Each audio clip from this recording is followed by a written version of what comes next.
El mejor momento del día, son las 11:30 de la mañana y un día más. Comienza aquí en Onda Jerez Radio y Televisión, Veraneando.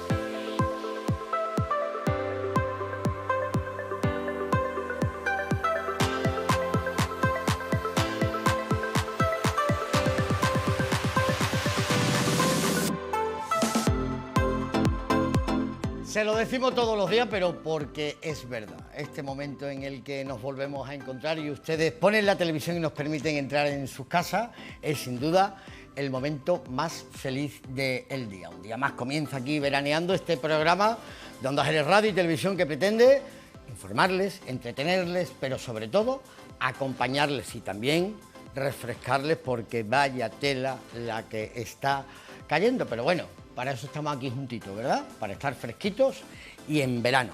Bueno, ya saben ustedes que uno de los grandes valores que tiene nuestra ciudad, sin duda el mayor, es los jerezanos y las jerezanas.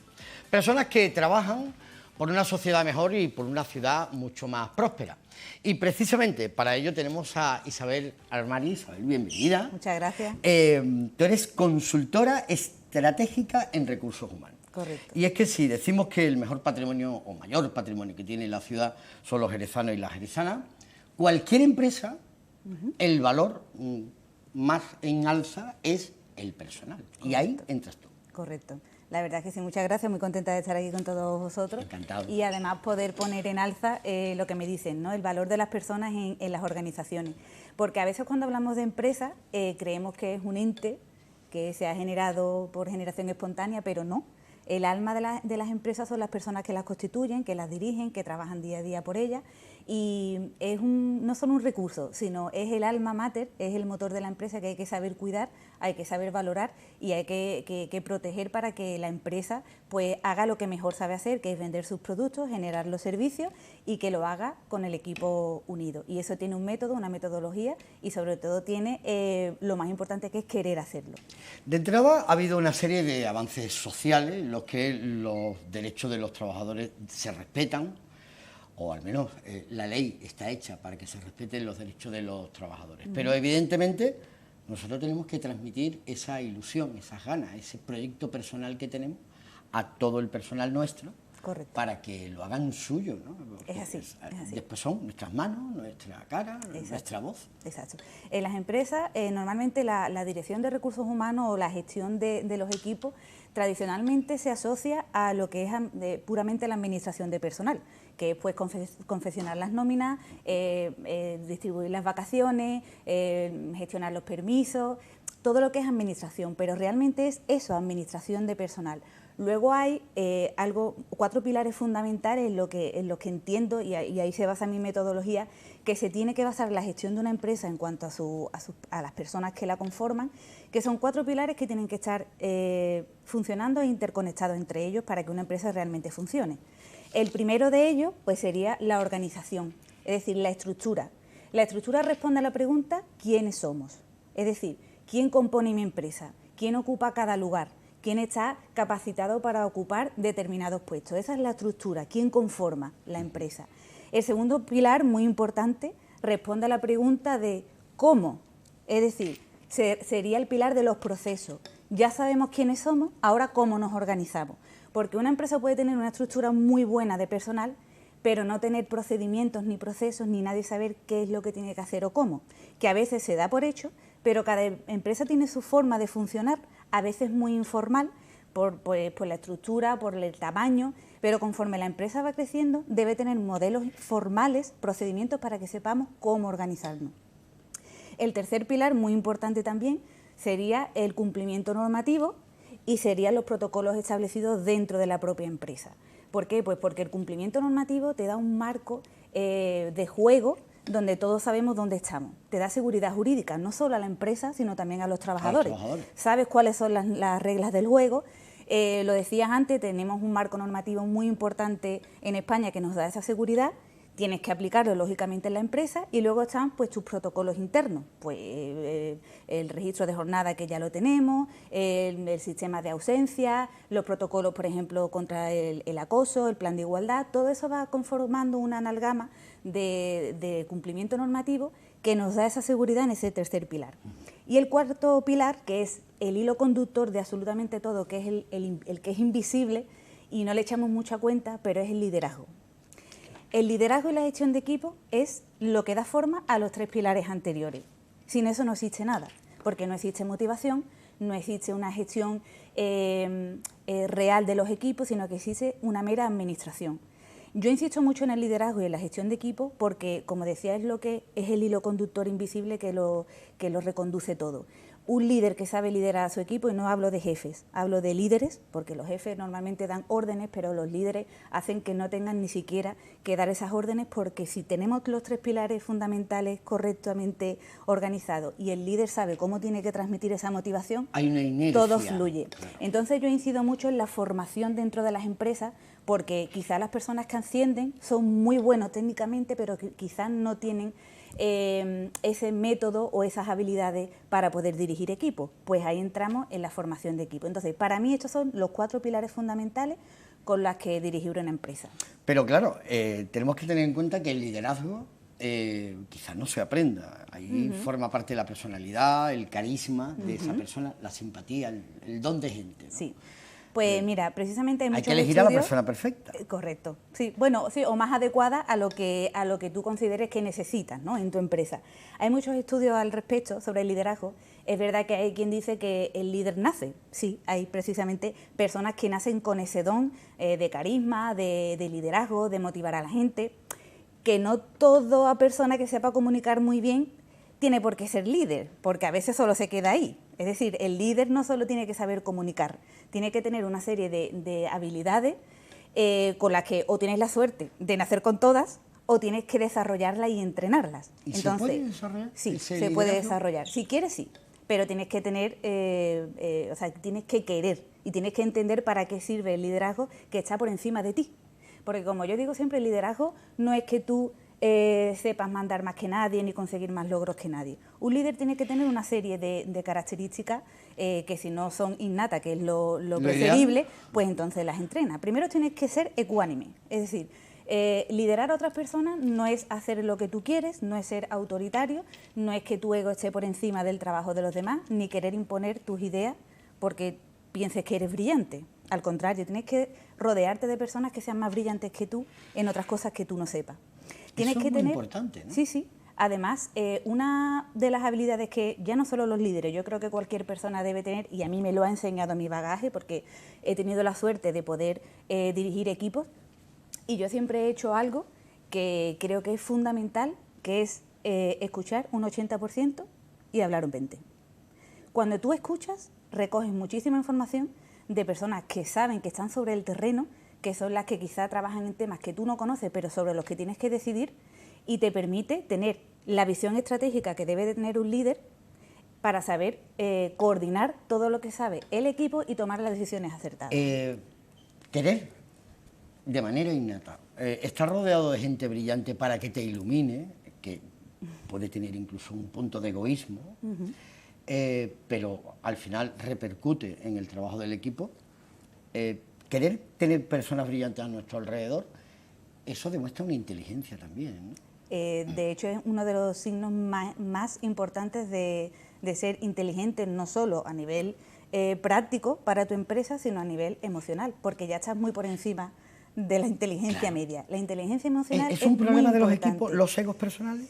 Bueno, claro, sí, sí. Los egos hay que saber administrarlos. El ego está muy bien porque te impulsa, te da dirección, te hace conseguir objetivos, pero el ego tiene que estar en su justa medida. Como decía, tú tienes que estar por encima del ego. Te impulsa, te da dirección, pero luego tienes que anteponer los intereses de la empresa o del equipo en ese sentido. ¿El ego debe llegar hasta el límite de la autoestima? Es que yo creo que están correlacionados. Es decir, cuanto menos autoestima tienes, más ego tienes. Es decir, cuanto menos confianza tienes en ti mismo, más quieres imponer. Vale, vale, vale. ¿vale? Entonces, como no confías en ti mismo, una de las características de las personas pues, que tienen baja autoestima es que quieren imponer. ¿Por qué? Pues porque no saben convencer, atraer, motivar. Entonces, su único canal de convencimiento, que no es convencimiento, es la imposición. Entonces, por eso decía que un pero líder... es contraproducente. Totalmente, sí, sí, pero para las personas que tienen esa visión, para ellos sí lo es, porque al final, bueno, se consigue los objetivos que ellos querían. En parte sí, pero ¿a costa de qué? Porque has quemado un equipo, hay gente que ya no quiere trabajar contigo, que no va a volver, y has creado un clima realmente terrible para las personas que trabajan contigo. Y probablemente has conseguido estos objetivos, pero los próximos te costará mucho más trabajo conseguirlos. Por eso el líder tiene que tener una autoestima suficiente, es decir, tú no puedes arreglar las casas de los demás sin arreglar la tuya primero. Tú tienes que mirarte primero tú por dentro a ver si tú eres capaz de liderar un equipo. Es que estamos gestionando personas, no son sillas, no son muebles, no son ordenadores, son personas. Y tú tienes que tener la suficiente inteligencia para darle a cada uno su sitio y para poder sacar lo mejor de ellos mismos. Isabel, esto lo podemos aplicar a la familia, al grupo de amigos, Correcto. a la asociación de vecinos, a la hermandad, a cualquier núcleo social.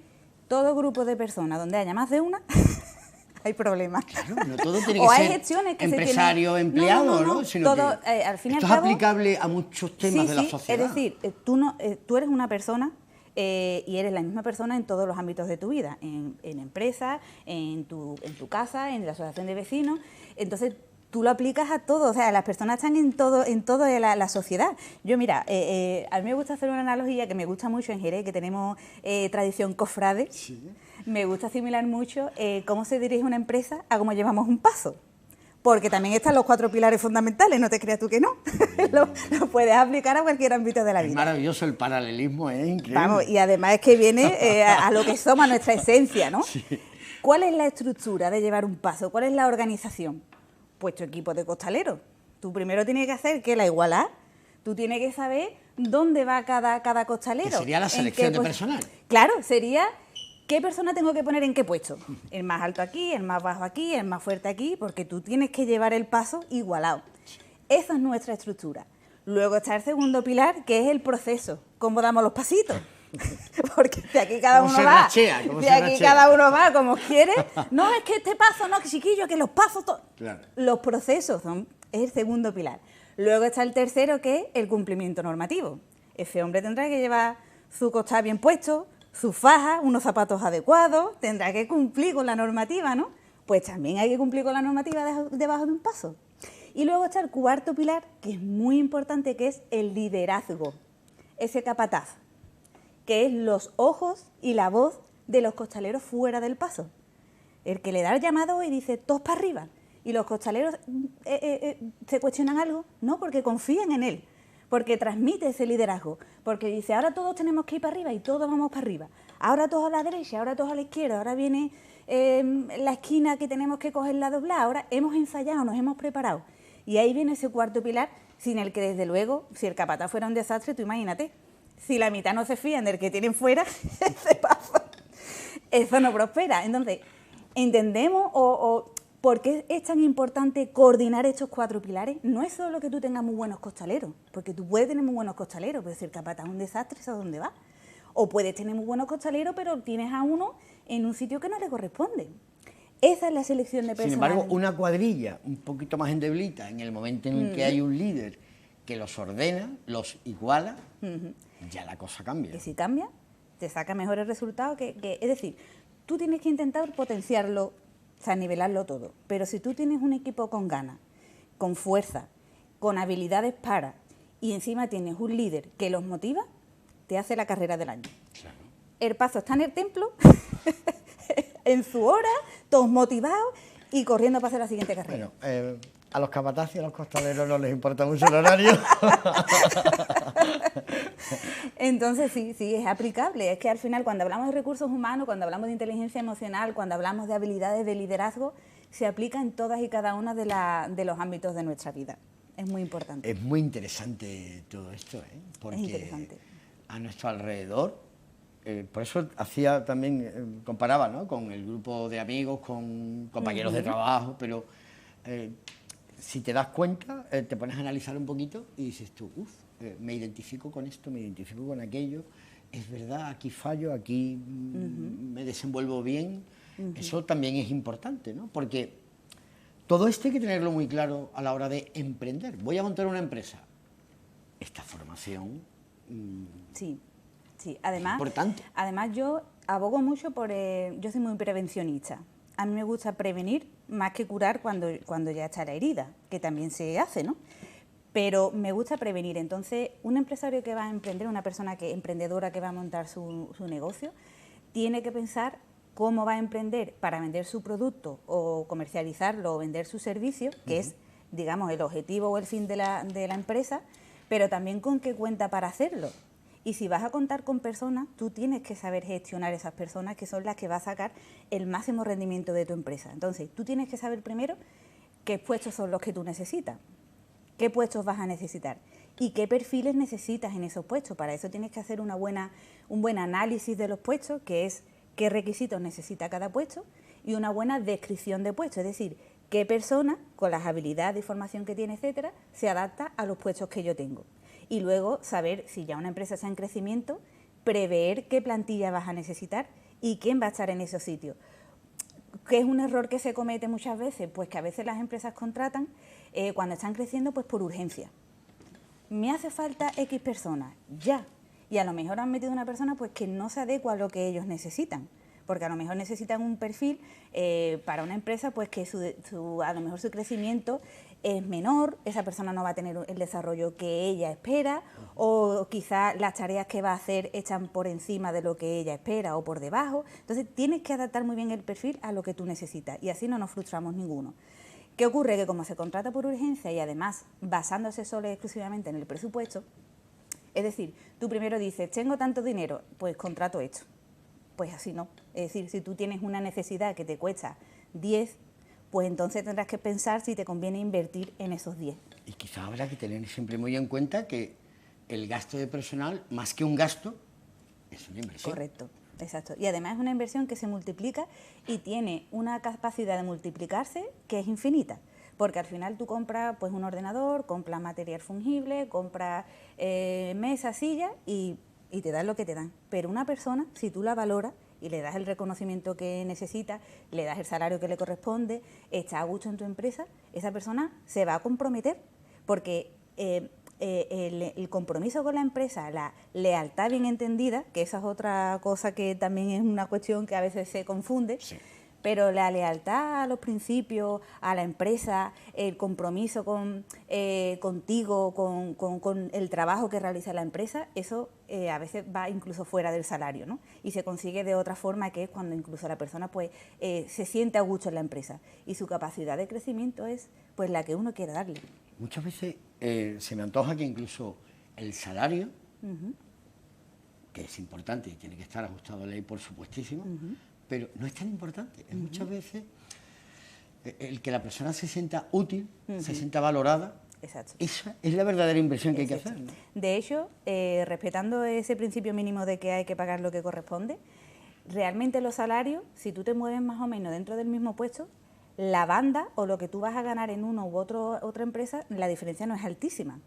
Es decir, la gente, una de las grandes motivaciones que tiene hoy en día para cambiar de puesto no solo es el dinero, porque en otra empresa va a ganar más o menos lo mismo. Es por las condiciones en las que se trabaja, claro. Porque vas a ganar más o menos lo mismo. Entonces la gente se va pues porque tiene un director que lo tiene achicharrado, pues porque no puede conciliar, porque no sabe ni lo que tiene que hacer, porque el organigrama es un caos y hace el trabajo de dos cuando el trabajo está mal repartido. Las condiciones son las que las personas tienen en cuenta para cambiar o no de trabajo. Yo el otro día leía un comentario de empresarios que yo estaba leyendo y tal, y decían que a veces que se basa que todo no se puede basar en la conciliación, que la conciliación no hay que tenerla en cuenta a la hora de gestionar equipos ni personas, y lo veo un error. Es decir, eso de estar siempre disponible, de esa cultura siempre de estar disponible para la empresa, que en determinados cargos tendrás que tener disponibilidad, pero no puedes basar la promoción de una persona en que siempre esté disponible. Pues como dice esta persona, yo es que quiero a los mejores en mi equipo, Pero si tú estás poniendo la premisa de que estén siempre disponibles, pues no tendrás a los mejores, tendrás a los que estén siempre disponibles, claro, que no coincide con lo que estén siempre... se resume en una palabra: equilibrio. Sí. Hoy por ti, mañana por mí. Sí, equilibrio, exactamente. Si al final una relación contractual que es pues una relación de dos partes donde tú tienes que cumplir tu parte y yo la mía. Si tú no estás cumpliendo la tuya, ¿por qué exiges que el otro cumpla la suya? Claro, todos hemos tenido un jefe en nuestra vida que le hemos dicho que hoy vete. Sí. Cuando después ese jefe nos ha dicho a nosotros, te puede venir esta tarde, tú vas, claro, gustoso. Exacto. Y con además, todas las de la ley, con tu alma y con tu corazón. Sí, porque dice, bueno, la empresa responde cuando yo lo necesito, pues yo respondo cuando la empresa también lo necesita. Y te digo más, cuando la empresa ya va creciendo, esos niveles de conciliación o las personas pueden gestionar su vida privada y también la de trabajo, incluso hay que formalizarlo. ¿Por qué? Porque cuando estamos en una pequeña empresa es muy fácil de gestionar. Somos dos, pues vete tú antes, mañana vengo yo. Pero cuando sois 300, ese tipo quizás de favores se malinterpretan. ¿Por qué tú sí y a mí no? ¿Por qué a este sí y al otro no? Y ahí es donde entramos en este tercer pilar del cumplimiento normativo de los protocolos. Tú ya tienes que, no voy a decir burocratizar, pero sí procedimentar algo que tú... Que todo esté establecido. Correcto. Que se sepa lo que va a pasar. Exacto. Mira, esta es una empresa cuya cultura es que la conciliación tiene que ser necesaria entre la plantilla. Entonces, lo que antes cuando éramos dos podíamos hacer de manera informal, cuando ya crecemos tenemos que establecerlo. Porque ya reglamentado. Claro, porque ya venga, pues vamos a poner horarios flexibles o vamos a implementar unas medidas donde todos y todas las trabajadores tengamos objetivamente criterios para atenernos a ellos. Isabel, qué interesante todo esto. ¿Cómo te podemos localizar? Porque ahora mismo nos están viendo personas que dicen, qué bien me viene a mí todo este planteamiento, estos 4 pilares, todo lo que hemos hablado, ¿no? La organización, los objetivos, el liderazgo. Sí, ¿dónde te localizamos? Pues mira, tengo a disposición mi página web, que es isabelarmario.es. También me puedes localizar en Facebook, en LinkedIn, en Instagram. O sea, tengo todas mis redes sociales a disposición para contactar conmigo, y en mi propia página web también pueden contactar conmigo por teléfono o por correo. Tu liderazgo nos ilumina. Entonces, nos interesa tenerte muy cerca. Queremos tenerte muy cerca y además te agradecemos que hayas estado aquí con nosotros, porque creo que damos respuesta a muchas preguntas de muchas personas, tanto de un lado como del otro. Correcto. Lo ideal es que el equipo esté siempre en el mismo sitio. Exacto. En el punto medio, el equilibrio. Exacto, correcto. Bueno, pues gracias, de verdad. Pues gracias a vosotros, la verdad, hace un placer estar aquí y hablar con vosotros. Primero porque siempre es una alegría verte, pero después porque con 4 pautas aclaras un montón las ideas y los caminos. Además, yo creo que el tejido empresarial de Jerez es muy potente. Sí. Además, lo conozco y tiene una potencialidad brutal. Y no solo tiene que crecer hacia afuera, que además es una buena noticia que crezca, sino que su equipo tiene que crecer al mismo nivel que crecen las empresas exteriores. A Jerez le está pasando como a Superman cuando se metía en la cabina y hacía así, se abría la camisa. Exactamente. La S de Superman estaba dentro, la J de Jerez estaba dentro, pero ahora Jerez se ha abierto la camisa y se le ve el liderazgo mundial. Gracias, Isabel. Muchas gracias. Una alegría verte. Muchas gracias. Una alegría verles a Isabel y a ustedes, y también una alegría marcharnos a Sanlúcar de Barrameda con Robert Pazos. Pues en esta ocasión les saludamos desde Sanlúcar de Barrameda. Les invitamos a que realicen con nosotros una actividad interesantísima que lleva funcionando desde hace 5 años. Vamos a invitarles a un paseo por la desembocadura del río Guadalquivir. Nos va a servir de guía nuestro buen amigo Manolo Martínez, que es o pertenece a la empresa Doñana Activa. Manuel, ¿lo vamos a pasar bien? Bien, vamos, además de pasarlo bien, vamos a dar un paseo por la desembocadura del Guadalquivir y cerca de Doñana, del Parque Nacional. Vamos a tener unas vistas inmejorables, ¿verdad? Un paseo tranquilito y con unas vistas bonitas. Pues ya saben todos ustedes, vénganse con nosotros y vamos a disfrutarlo.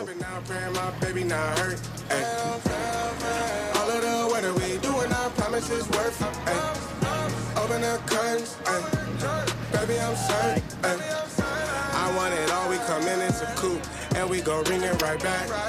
Tell him, man, you know I'm suited, but I ain't never gon' slide. I had to study the map, I had to find where I'm at, the legend, a symbol of that. Timbers, I ain't gonna crash. Catch me in the cut, hun. Something like the dog running. I ain't coming with nothing. I know what they want from me. I can spot the fake loving. Rolling up the gates on it. Ain't no debating on it. It got legs like K-Honey. Us, I'm skate on the beat. I done seen the play cost feet. God drive like 6 feet. Flow shit, give me 6 feet.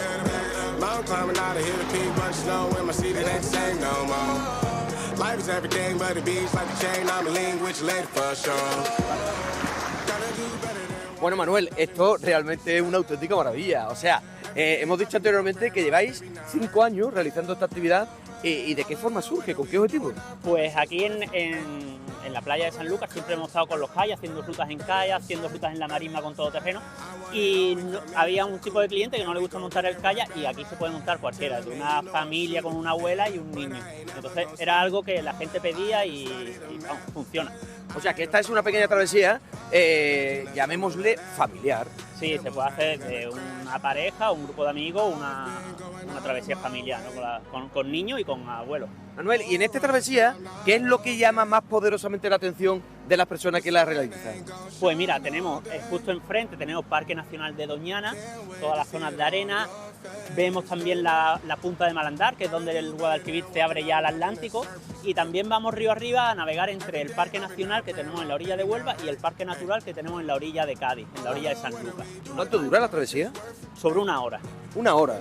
Y la gente, el público que la realiza, está encantado, ¿no? Hemos dicho anteriormente también que esta es una actividad que tiene mucho éxito. Sí, aparte de las vistas que tenemos, pues vamos contándole un poco a los clientes lo que vamos viendo, un poco de historia, de la zona, de los usos, como que ahora aquí estamos viendo a todas estas lanchillas que están pescando justo al lado del canal de navegación, barcos mercantes que vienen de Sevilla. La zona es muy rica también en historia y le vamos contando un poco de todo. Es para aquellas personas, que yo me incluyo, Manuel, que le tenemos un poco de respeto al agua, siempre hay que tenérselo, no miedo, pero sí respeto. Tenemos que decir que esta es una pequeña travesía muy segura, que no hay ningún tipo de problema, ¿no? No hay ningún problema. La embarcación vamos despacio, adaptándola a las condiciones del agua, y con el chaleco salvavidas, que todavía no lo hemos usado. No, en los 5 Manuel, años. Espero que hoy ni lo pienso usar. O sea, para que ustedes vean que estamos haciendo una travesía por la desembocadura del río Guadalquivir realmente segura. Aquí no hay problema. ¿Quiénes disfrutan más? ¿Los pequeños, los jóvenes, los mayores? Pues un poco de todo, porque los niños que a lo mejor un poco a la historia, al ecosistema, no le echan un poco menos de cuenta, pero paramos, nos bañamos, disfrutan también de lo que es navegar en una embarcación, que es algo que no se suele hacer, y los mayores se van encantados con el ecosistema que tenemos y un poco de la historia. Claro, ahora nos hemos subido en esta embarcación en época estival. Estamos en verano, ¿vale? ¿Lo hacéis en invierno también? No, en invierno no lo hacemos porque aquí en Sanlúcar no tenemos puerto deportivo. El embarque, como habéis visto, es desde la orilla, ya no es tan agradable, ¿no? El paseo. En verano, a partir de junio empezamos, septiembre, octubre, ya depende un poquito de las condiciones meteorológicas. Hemos dicho, Manuel, que tú eres gerente de Doñana Activa. Cuando hablamos de Doñana Activa, ¿a qué nos referimos? Es una empresa de turismo activo que empieza a funcionar en 2014. Y damos a conocer un poco lo que tenemos en Sanlúcar, Parque Natural Doñana en las zonas de marisma, hacemos rutas en bicicleta y rutas en todoterreno, y por el Guadalquivir hacemos rutas en calle y los paseos en zodia. Aunque en verano esta ruta, por ejemplo, que estamos haciendo en estos momentos, no la llevéis a cabo, en invierno, ¿qué otro tipo de actividad tenéis? Pues hacemos las rutas en bicicleta y las rutas en todoterreno por la marisma del Parque Natural. Estas marismas son un poco desconocidas, la tenemos en la orilla de Sanlúcar, una parte que la gente no, la verdad, ni los sanluqueños sabemos lo que tenemos ahí, y es muy rica en aves. Ahí tenemos muchos flamencos, espátulas, garzas, es la verdad una pasada. Cuando vosotros ponéis en funcionamiento, ya hemos dicho anteriormente en varias ocasiones, hace 5 años, esta actividad, ¿pensabais que iba a tener tanto éxito, Manuel? Pues la verdad que confiamos en ella porque el sitio lo merece, la gente preguntaba, pero ha sido más de lo que pensábamos. La verdad que la gente sale encantada y tenemos 2 rutas, una que es la que estamos haciendo hacia el interior y otra que vamos a ver el barco del arroz. Cuando las condiciones del mar son buenas, salimos hacia fuera. ¿Sabes una cosa, Manuel? Que el sueño de mi vida es ir a ver el barco del arroz. Y decíamos, pues Robert, te tienes que dar prisa porque va quedando menos cada vez. Queda menos, pues está muy expuesto, está a 2 millas náuticas casi de la punta de Malandar, de la desembocadura, y con los temporales de cada invierno cada año vamos viendo cómo les falta más material a los barcos. Una pena. Una pena. Claro, habrá quien se pregunte, oye, ¿y el barco del arroz, de qué hablan? Vamos a volver en tan solo nada, unos minutos, porque tenemos que hablar sobre el barco del arroz, la historia del barco del arroz, Manuel, y por qué no se pudo rescatar, ¿vale? Pues lo dicho, nosotros continuamos disfrutando de esta travesía en la desembocadura del río Guadalquivir y con Manuel Martínez, esta persona perteneciente, como decíamos anteriormente, a Doñana Activa, que nos está sirviendo de guía.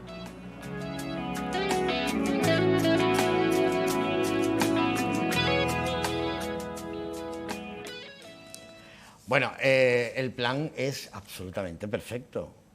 Sanlúcar de Barrameda, el Coto de Doñana que hay, es una cosa muy curiosa. Esto es Cádiz y esto es Huelva. Esto es Sanlúcar de Barrameda, aquello es Almonte, término municipal de Almonte. Les garantizo que si tienen esa experiencia de pasear y de vivir el río Guadalquivir, no lo van a olvidar nunca y van a repetir. Y se lo digo desde la propia experiencia. Y si además se van con Robert Pazo, pues ya inolvidable, absolutamente inolvidable.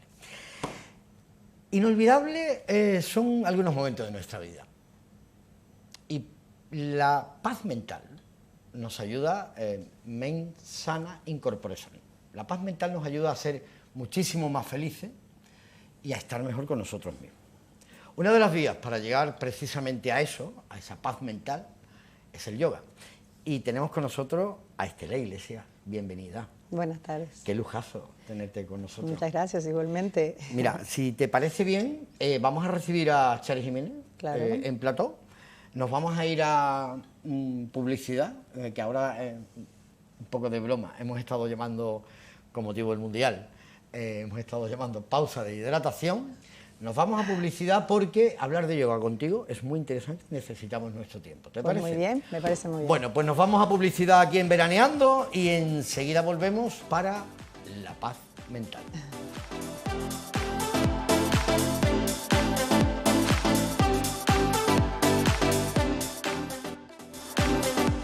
Se nos va absolutamente el cuerpo con el ritmo de nuestra sintonía. Bueno, les habíamos anunciado que íbamos a tener en plató, además de a Estela Iglesias, a Chari Jiménez. Chari, bienvenida. ¿Qué tal, compañero? Gracias. Estoy feliz. Bien hallado. Usted sabe que me encanta que estéis en el que es también vuestro programa. El programa de todos en verano. Exactamente. Lo que pasa es que yo comprendo que hay muchos frentes abiertos y hay que atender muchas cosas. Muchas cositas, muchas pero cositas. Me encanta. Me siento un poquito ahora mismo como el reloj y los dos candelabros, pero la verdad es que, bueno, es un absoluto privilegio para este humilde servidor de todos ustedes estar rodeado por dos mujeres con tanta excelencia. Y además, ¿por qué estás tú aquí? No hacen falta motivos, pero porque tú, vamos a hablar de yoga, vamos a hablar de paz mental, vamos a hablar de solidaridad y vamos a hablar de un evento organizado a beneficio de niños y niñas con el espectro autista, todo ese es el hilo conductor, pero tú es que practicas yoga.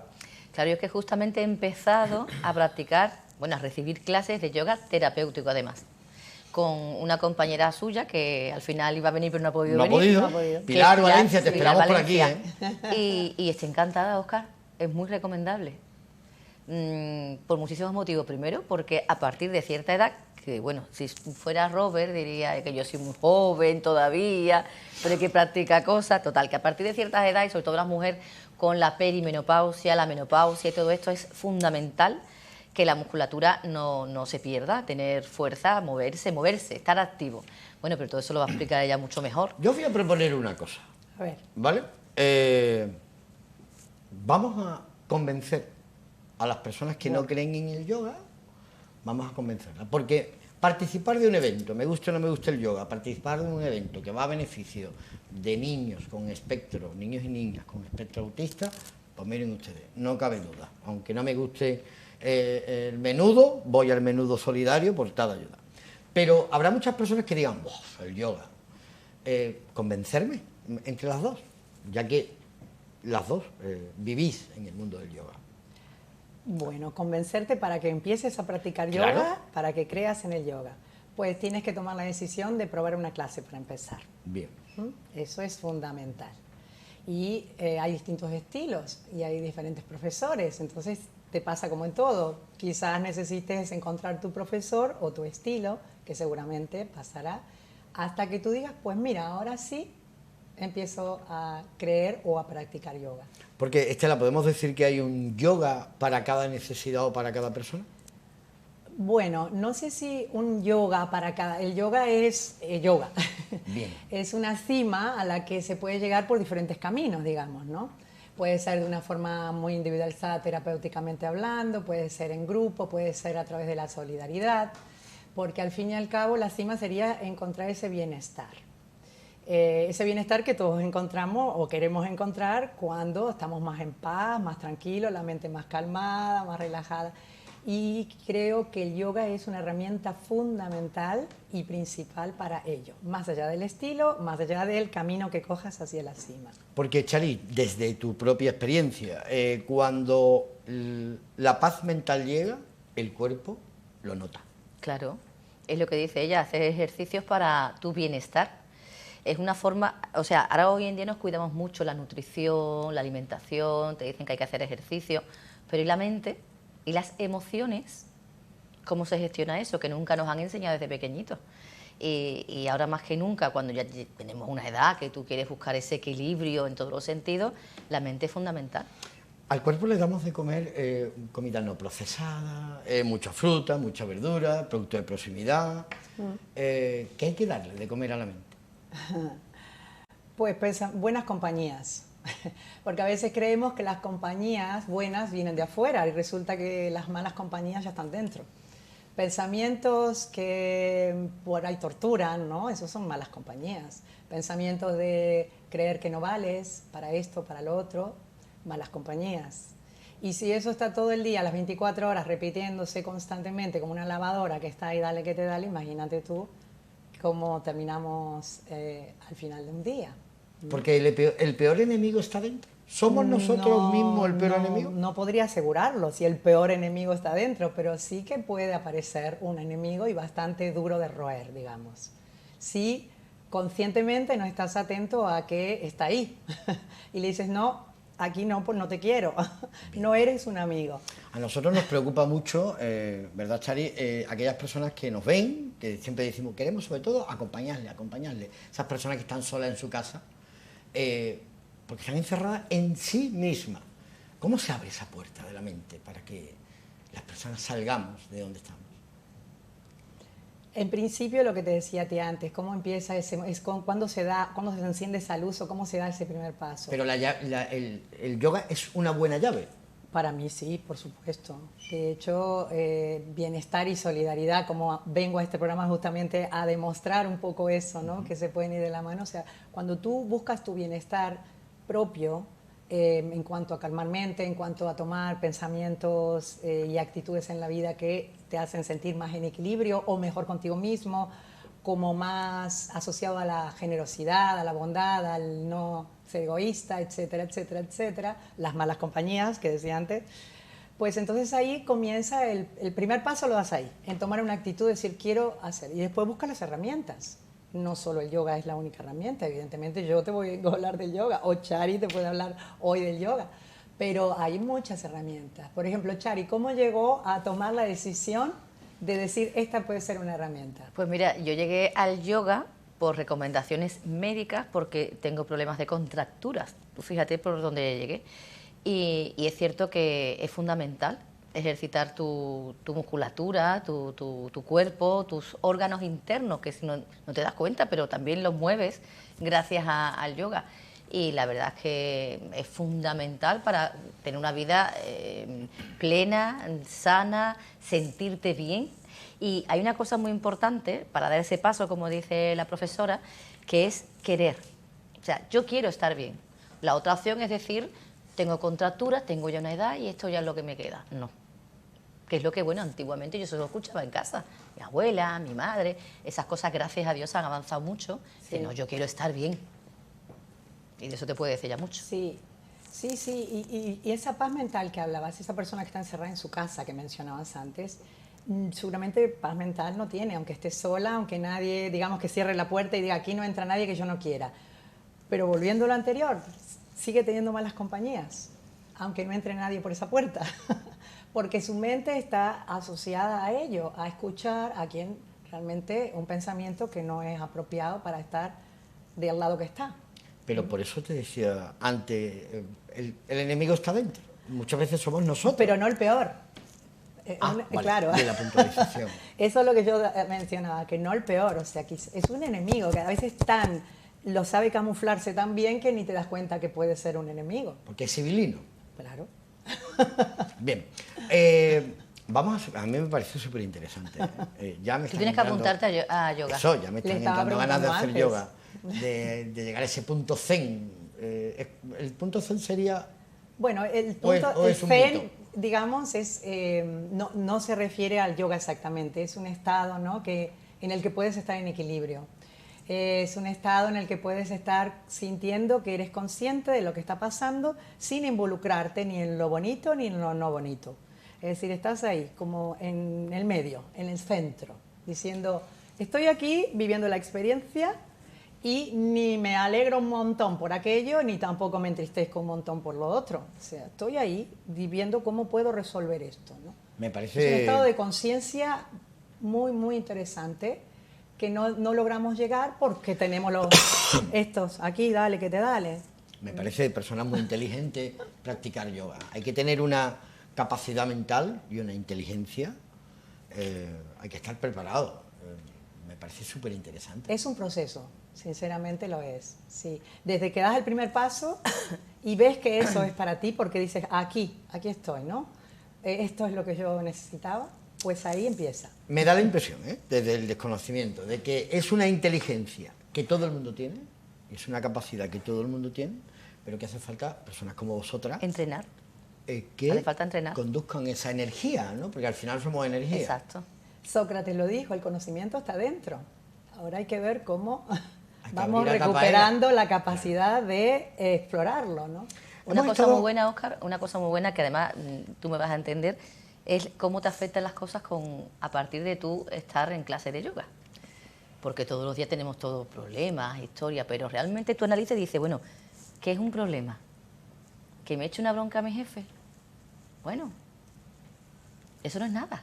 El problema es un problema de salud, problemas que te enteras de personas que tienen historias gordas de verdad. Entonces te ayuda a que mentalmente no te afecten las cosas como nos afectan normalmente sin estas ideas, ¿no?, que te van contando en yoga. Y es que es verdad, te ayuda muchísimo en ese sentido.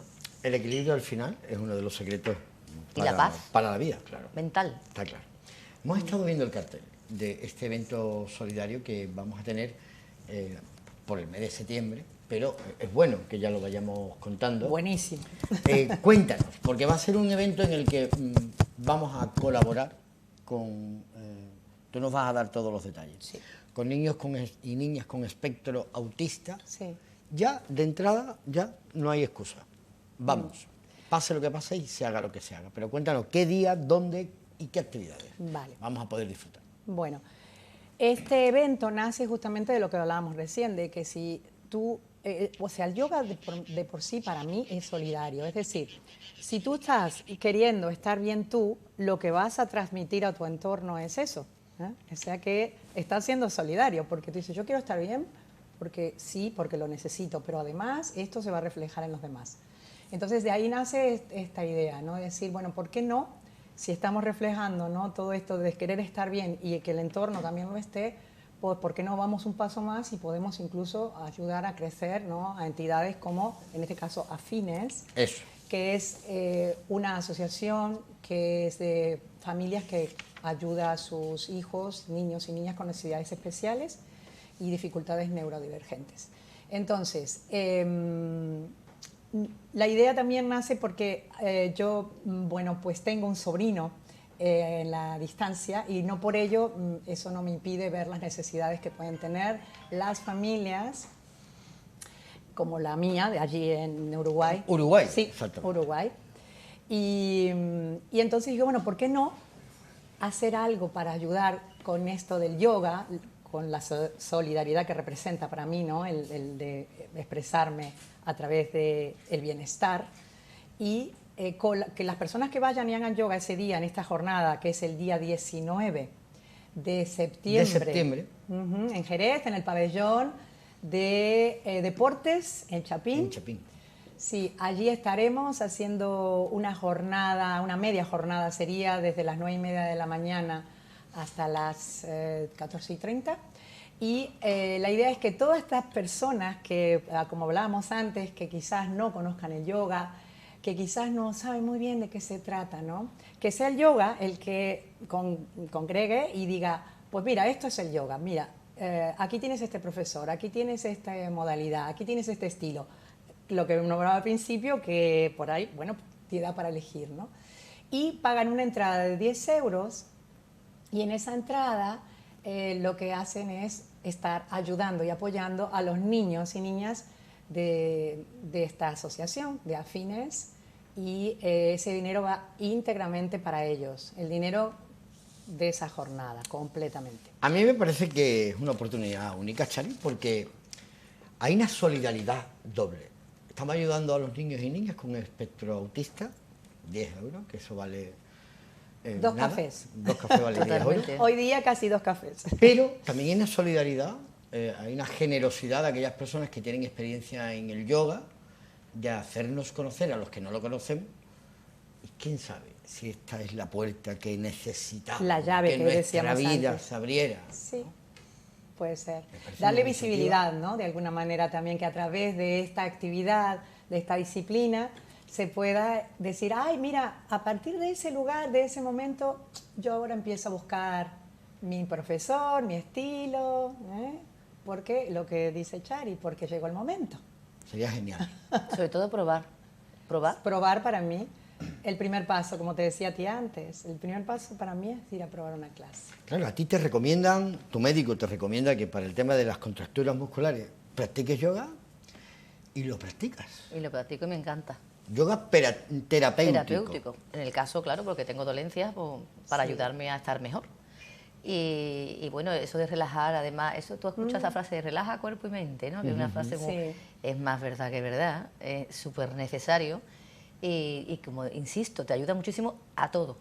¿Tú me has visto a mí alterada por la redacción últimamente? Bueno, nunca te veo alterada, siempre te veo Ahora ocupada. menos. Ocupada, sí, pero cuando te dice en voz alta una noticia... Hay que contar que ella, Chari Jiménez, es una locomotora, o sea, ella es imparable, La de Renfe, la de imbatible, Renfe. incombustible. Nosotros, que somos de los primeros en llegar siempre a la redacción, que estamos 7:30, 8 menos 20, ya estamos por aquí, Chari es pap. Mira que yo soy un porborilla, pero Chari me supera.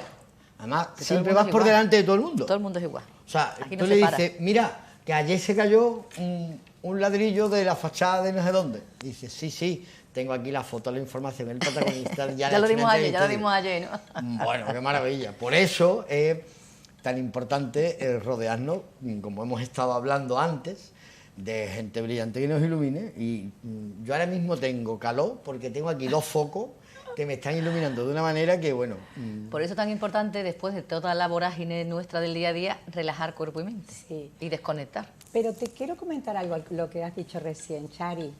El tema del yoga no es que tu vida va a ser andar entre algodones y sentir que ahora estás con una sonrisa almibarada todo el día, que no te vas a enfadar más, que no te vas a preocupar porque no puedes pagar la cuenta de la luz. No es eso, porque hay un concepto de que, bueno, como haces, entonces no te puedes enfadar.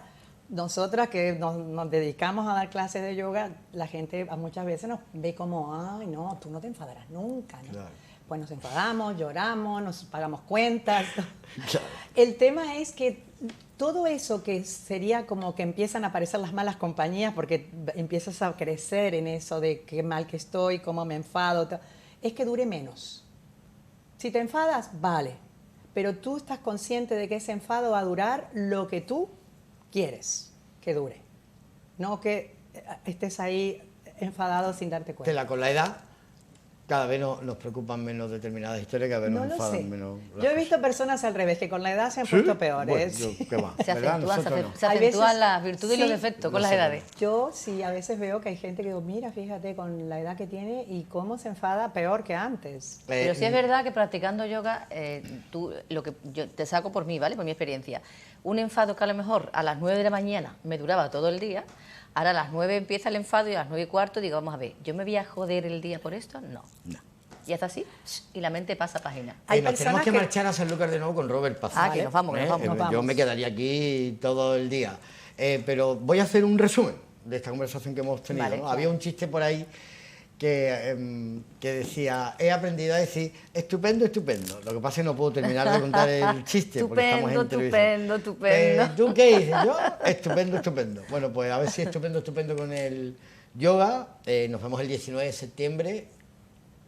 Tienes que venir a vernos, falta mucho tiempo, tienes que volver a venir a vernos y que además venga Pilar Valencia, que yo me quedo con las ganas de conocerla. No, y además que quiero nombrar a muchos colaboradores, como el Ayuntamiento, como al delegado Tomás Sanpalo, como a los estudios de yoga, como el de Pilar, que también hay otros estudios de yoga implicados para dar contenido a esta experiencia, porque si no, la gente iría, pagaría sus 10 euros, colabora. Un trabajo de equipo. Sí, que quisiera eso, por favor, aunque viniese otra vez, gracias por la invitación, que quedase claro esto de que es un evento de colaboración, de apoyo y que, bueno, darle visibilidad al yoga, por supuesto, como hemos estado hablando, pero sobre todo a entidades como Afines que están luchando para que estos niños tengan, ¿no?, su espacio, por ejemplo, físico o su espacio de respiro, como dicen ellos, para tener un dinerito que les apoye. Vamos a estar mirando este evento sin ningún género de duda. Sí, las entidades me resulta súper importante que sepan que estamos... Rápidamente, que nos tenemos que marchar. Claro. Mira, no sé si puedo, pues son muchas, pero bueno. Bueno, el estudio de yoga Govinda, que está a cargo de los hermanos Isa Rivas y Vincent Rivas, aquí en Jerez todos. El estudio de yoga también de Marian Guzmán, que se llama Plenitud, Estudio Plenitud, ahí en la zona donde están los trenes. El estudio de yoga de Pilar Valencia, el donde yo trabajo, que soy la responsable, Respira Estudio.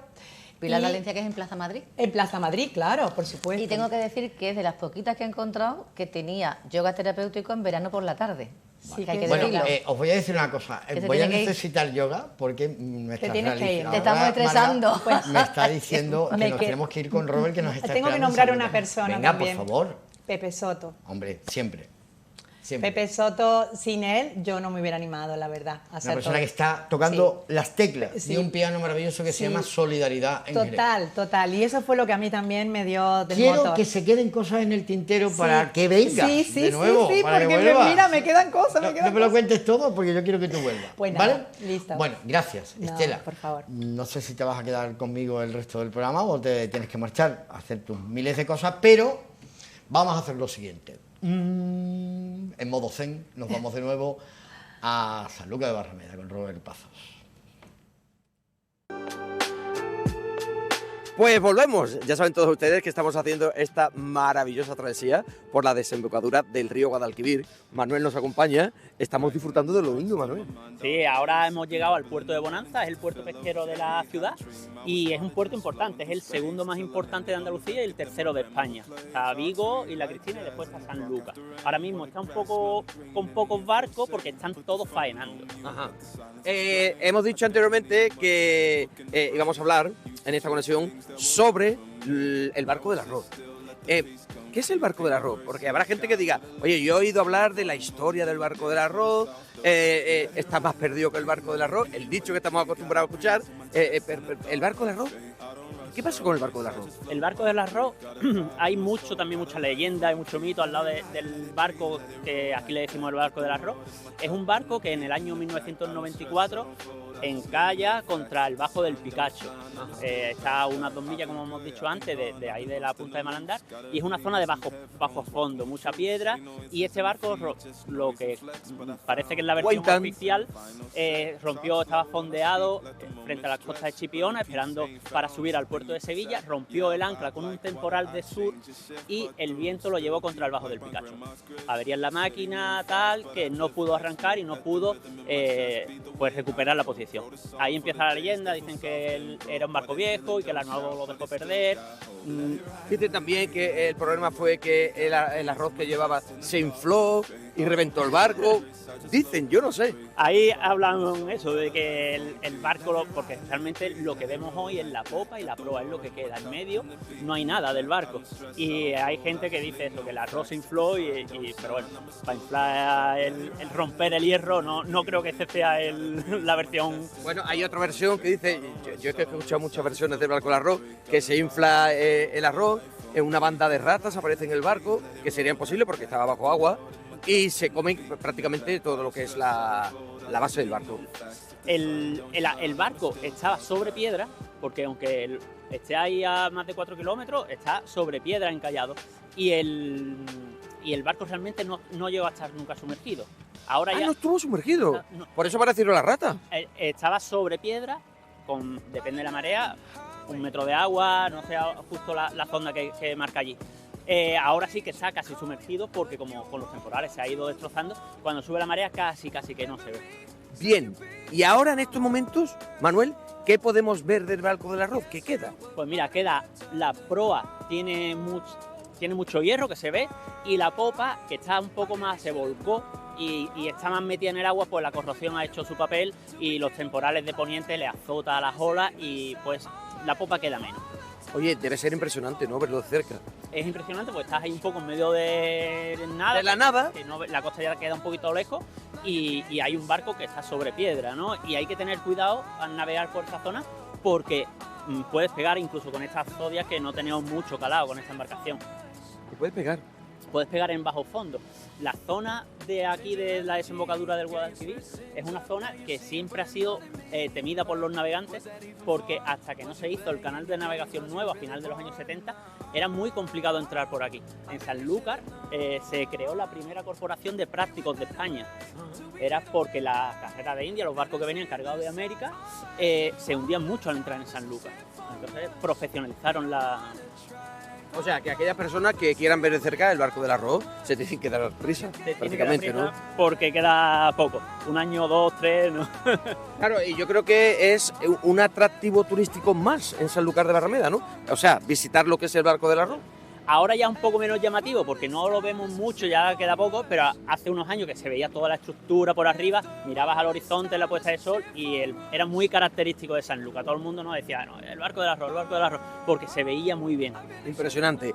¿Por dónde vamos ahora? ¿Qué estamos viendo, Manuel? Pues mira, hemos pasado la primera curva del río, ya aquí cambia la orilla, no sé si lo podéis apreciar desde la tele, la orilla ya no es arena, ya es un fango donde están los cangrejos, donde están las coquinas. Si nos bajáramos ahí, pues nos mancharíamos hasta la rodilla de Pero fango. cogeríamos cangrejos y coquinas. Bueno, nos la podríamos llevar. Sí.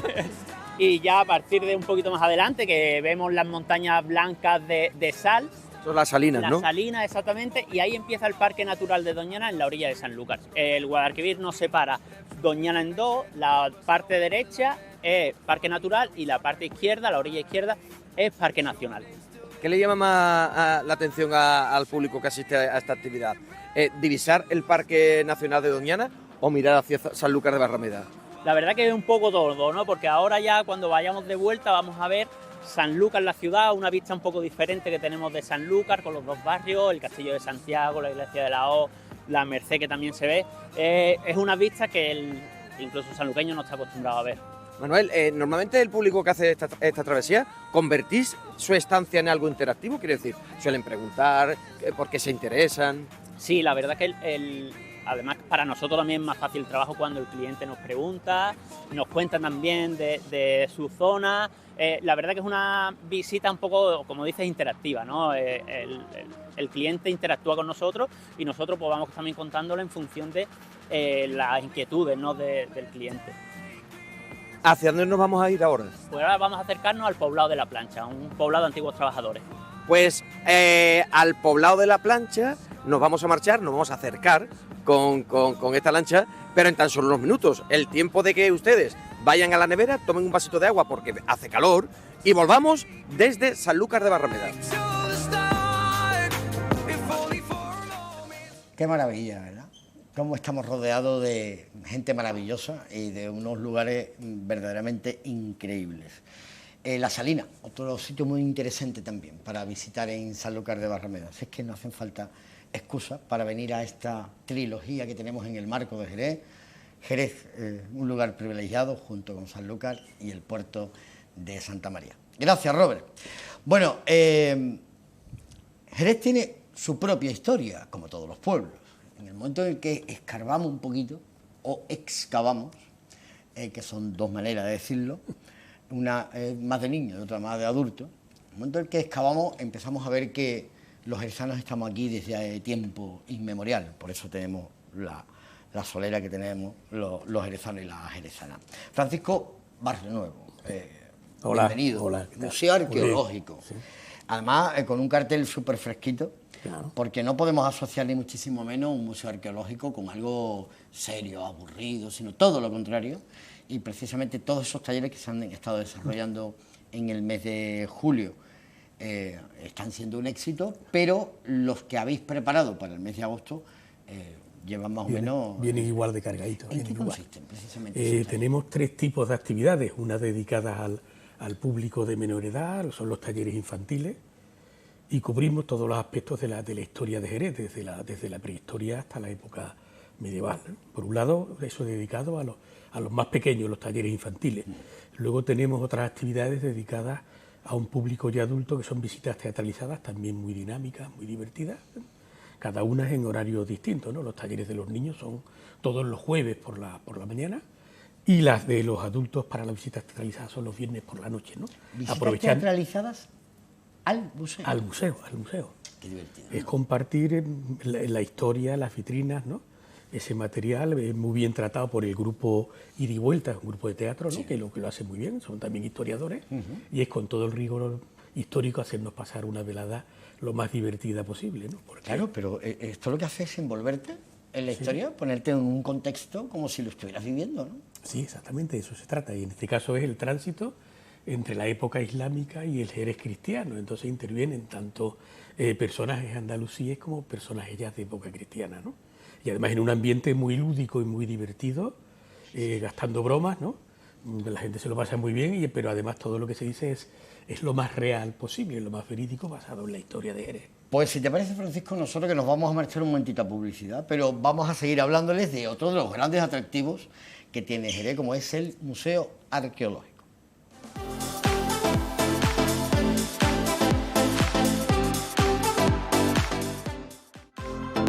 Se lo habíamos prometido que a vuelta de publicidad íbamos a seguir hablando de las entrañas, la historia de Jerez a través del Museo Arqueológico, un lugar al que les recomendamos que conozcan, no solamente a los que vienen de fuera, sino siempre a los jerezanos y a las jerezanas, que debemos ser, tenemos que ser los primeros embajadores de nuestra tierra.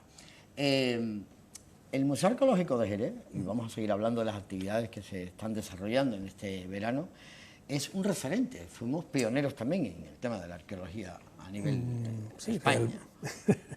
Es curioso, llama la atención, yo recuerdo algunas de las anécdotas en los años 90, ¿no? Cuando el museo era un poco más pequeño de lo que era, realmente era una tercera parte menos, que era un importante, ¿no?, director de museos, ¿no?, que llegaba de fuera, de un museo importante a nivel nacional. Llegó y una vez que dio la primera vuelta, que el museo era entonces más pequeño, dijo, joder, con el museíto, ¿no? O sea, te sorprende, claro, porque Jerez no es capital de provincia, ¿no? Entonces, vienes buscando una ciudad quizás de menor envergadura, que tenga unas instalaciones menores y de una manera más leve contada la historia. Sin embargo, Jerez es la quinta ciudad de Andalucía. Correcto. Y el tema interesante es que siempre ha sido una ciudad grande, un territorio grande, dentro de la campiña, ¿no? Ya desde época tartésica o de época de los dólmenes, ¿no?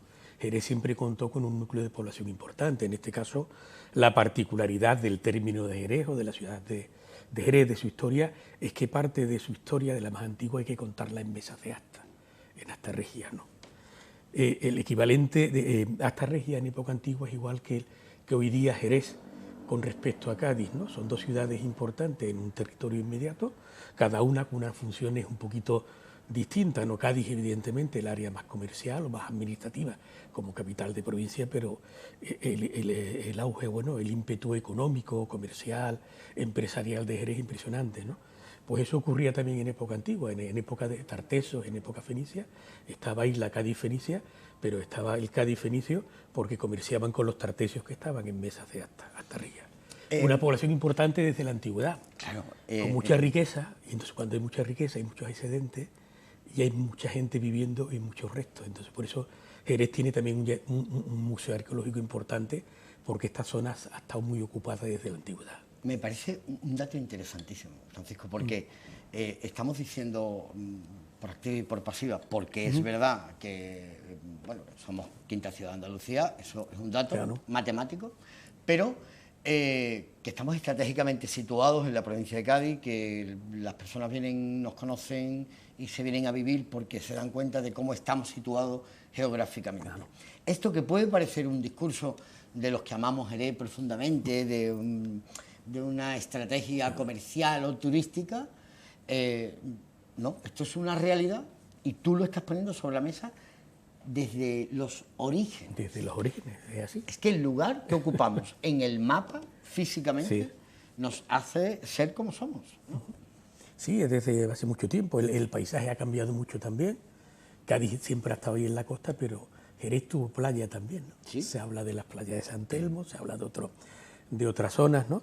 Pero el estar entre las desembocaduras del río Guadalete por un lado y del Guadalquivir, parte del término municipal de Jerez, da al Guadalquivir. Claro. Y en el Guadalquivir estaba ese mítico, bueno, no mítico, real, el Lacus Ligustinus, ¿no? Que era navegable prácticamente, bueno, era navegable y desembocaba el río Guadalquivir prácticamente a la altura de Sevilla. ¿Ahí estamos hablando de la zona de Trebujena? Sí, de la zona de Trebujena, y en esa zona es la que está Mesas de Astarrias, que es término municipal de Jerez.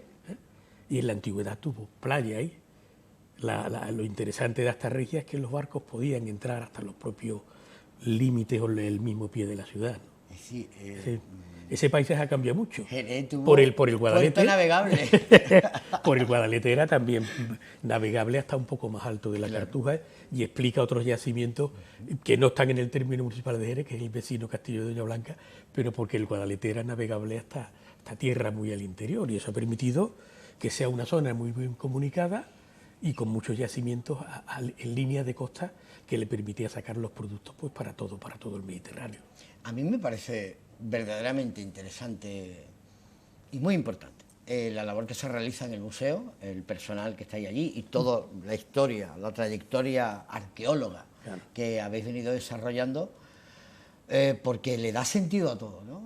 Justifica, garantiza, pero también certifica todo lo que contamos sobre nuestra ciudad, ¿no? Sí, siempre ha sido un centro puntero a nivel de investigación. De todos modos, además, también es de los museos más antiguos de Andalucía a nivel local. Tiene prácticamente 250 años. Se reunieron una serie de circunstancias. Jerez es importante también en el siglo XVIII. Hay interés en buscar los orígenes míticos de la ciudad para reclamar la silla del obispado para Jerez. Y a nivel político también, desde el gobierno central, desde la monarquía, se priman recoger y recuperar aquellos restos arqueológicos que le den grandeza a los orígenes del reino, ¿no? Entonces Jerez se pone en marcha prácticamente desde mediados del siglo XVIII, hace 250 años, a procurar y a proteger sus orígenes, ¿no? Desde entonces hasta ahora, o sea que... La importancia de cuando hacemos una obra, ¿no? Y esa obra se paraliza, es que se han encontrado unos vestigios. Eso lo primero que nos tiene que hacer es decir, filón, porque Jerez, te meta por donde te meta, al final vamos a encontrar parte de nuestra historia, ¿no? Da más valor, además está totalmente reglamentado. Existe un documento que se llama la Carta Arqueológica de Jerez, pero que es el núcleo urbano, porque ya sabemos cuáles son las zonas que tienen más restos arqueológicos y otros menos, ¿no? Ahí está la muralla medieval. Todo lo que hay dentro de la muralla medieval es el núcleo urbano primitivo desde época islámica, ¿no? Más otra serie de núcleos, necrópolis, vías de comunicación, etcétera. Entonces eso está regulado, contemplado en el plan general, contemplado también por la administración autonómica. Existen una serie de condicionantes a la hora de hacer las intervenciones arqueológicas que a veces se ve como un impedimento, pero a fin de cuentas, si consigues tener en tu nuevo edificio parte de la historia de Jerez, le da muchísimo más valor, ¿no? Quizás me voy a salir un poquito del tema que veníamos a hablar, que es la programación del verano, pero no podemos perder la oportunidad de tenerte aquí, que eres muy importante y sabes mucho de esto. ¿Qué vinculación había entre Astarregia y el núcleo de Jerez?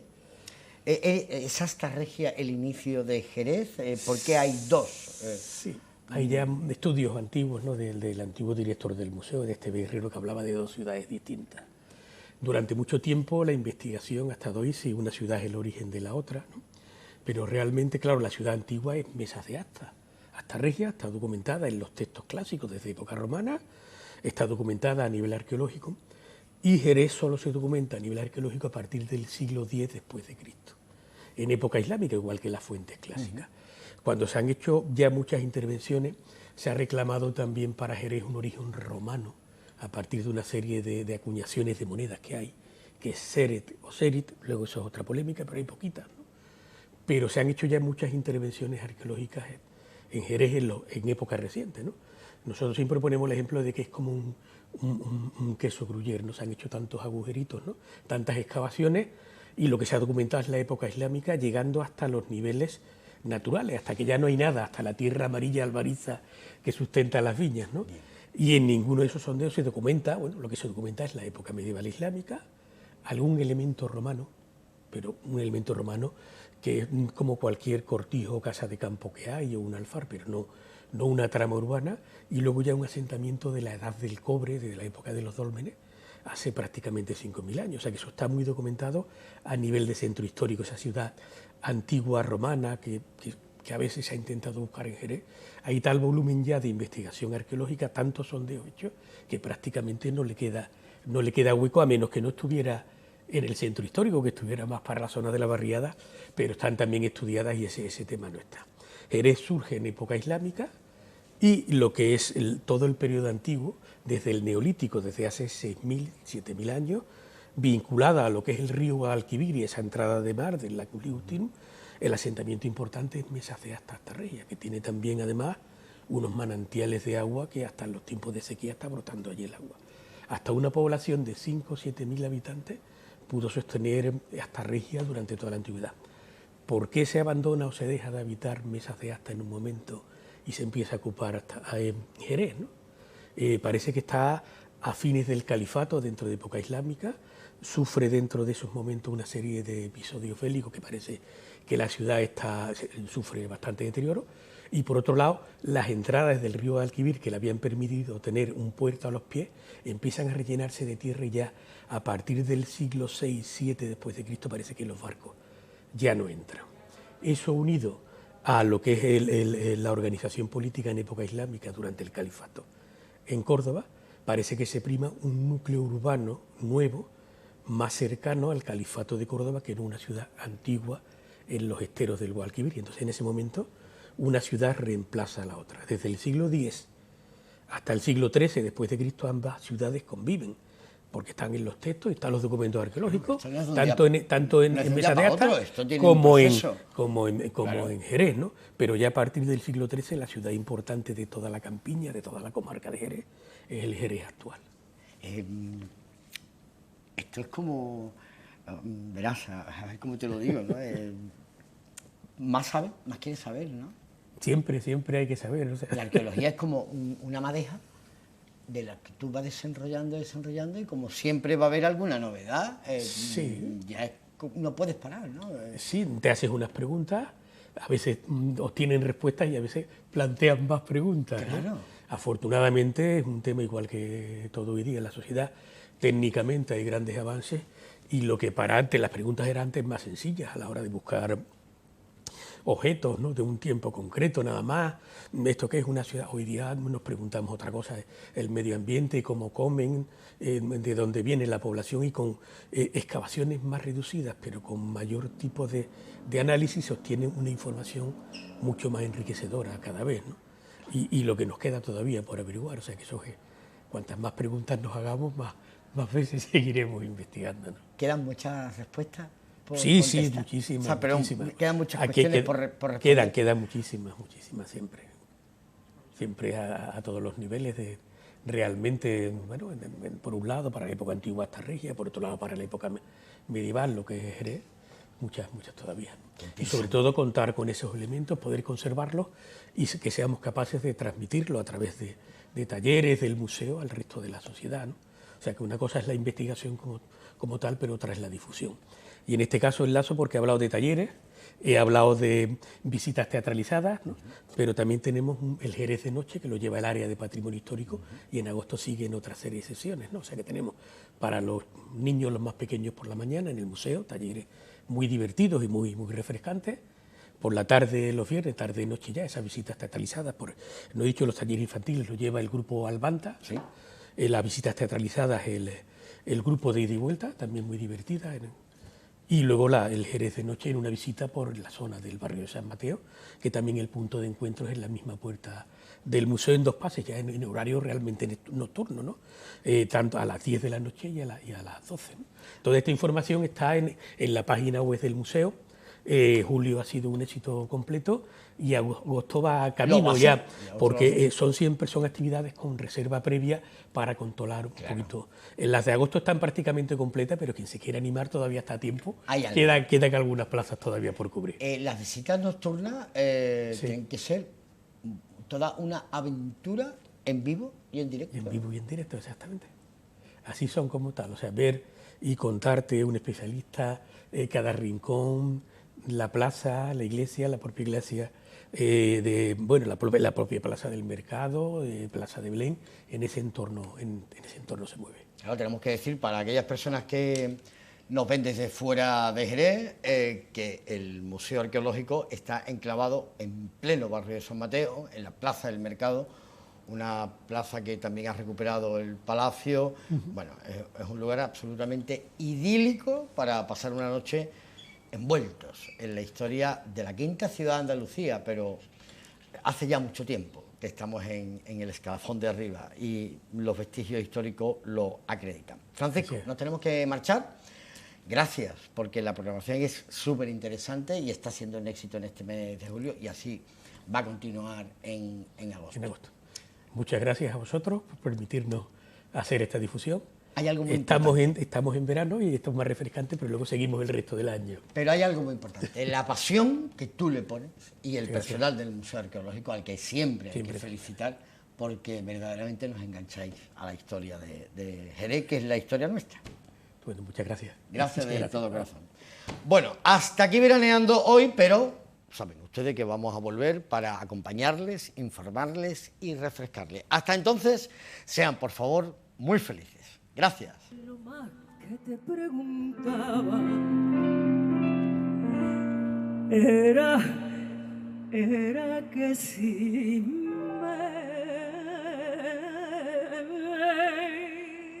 me quería. Y bajo tu beso en la madrugada, sin que tú notaras la cruz de mi angustia, solía cantar.